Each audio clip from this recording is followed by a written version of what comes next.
Medyo balot na dyan dire sa may Toledo, tunga-tunga. Tamo na. Perting dag-uma. Panaklaro. For today's videos mga idol, naaday mi diri sa San Carlos Negros Occidental sa inyong nakita na perting dagang pasahero o naay uban na trip na cancel.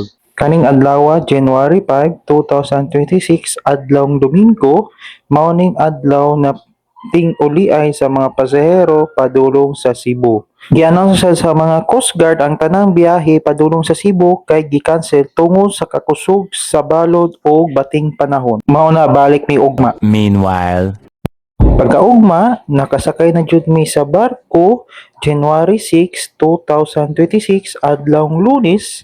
Sa inyong nakita, linaw ra jud ang dagat so wala nay balod, dayon ang biyahe padulong sa Cebu.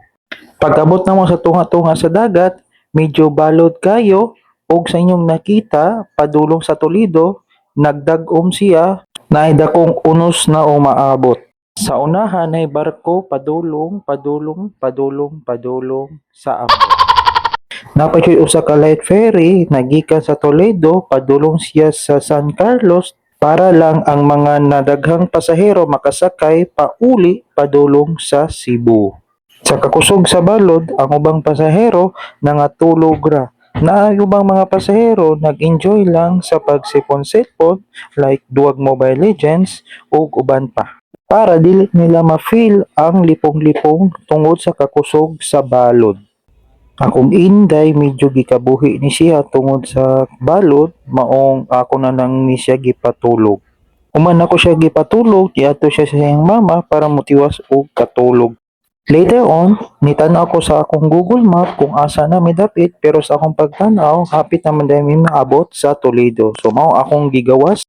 Sa paggawas nako, paglili nako, hapit naman dahil may maabot jud. So nakita na jud ang Toledo, Cebu. Abi jud nako giunos ang Toledo pero sa akong nakita gataligsik ra diay ug gabalod ra. Kay hapit naman may maabot, gipanawag una ang mga driver para i-ready daan ang mga sakyanan o ang mga motorista. Kung mangutan mo kung kinsa ning tawhanan na sa tubangan, maora ni siyang tawhanan na mukuman kung insakto ba ang posisyon sa pagdunggo sa barko.